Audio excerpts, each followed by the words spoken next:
ಅಮ್ಮ ನೀನು red colour egg curry ಮಾಡ್ತೀಯ ಗೊತ್ತಾ, ಅದ್ರ ರೆಸಿಪಿ ಹೇಳಮ್ಮ.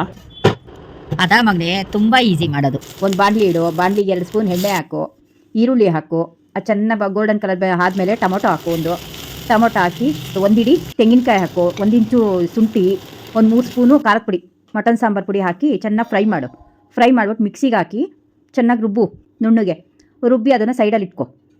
ಅದೇ ಬಾಣಲಿಗೆ ಸ್ವಲ್ಪ ಎಣ್ಣೆ ಹಾಕಿ ಈರುಳ್ಳಿ ಹಾಕಿ ತಂದಾದಮೇಲೆ ಈ ರುಬ್ಬಿರೋ ಮಸಾಲೆನ ಹಾಕಿ ಸ್ವಲ್ಪ 1 ಲೋಟದಷ್ಟು ನೀರು ಹಾಕಿ ರುಚಿಗೆ ಎಷ್ಟು ಬೇಕೋ ಅಷ್ಟು ಉಪ್ಪು ಹಾಕಿ ಮುಚ್ಚು. 1 5 ನಿಮಿಷ ಕುದಿ ಬಂದಮೇಲೆ ಒಂದೊಂದು ಮೊಟ್ಟೆನ ಮೆಲ್ಲಗೆ ಹೊಡೆದು ಹಾಕಬೇಕು.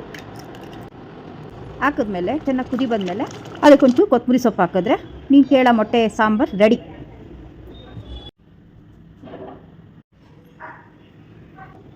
ಮಾಡಿದ್ದೇನೋ ಹೆಂಗೆ ಬಂದಿತ್ತು ಎಗ್ ಕರಿ? ಯಾರು ಮಾಡಿದ್ದೇಳೋ? ಆಬ್ವಿಯಸ್ಲಿ ನಾನು ಮಾಡಿದ್ದೀನಿ ಅಂದರೆ ಚೆನ್ನಾಗೇ ಬಂದಿರುತ್ತೆ. ಅಲ್ಲ ಡವ್ ರಾಜ.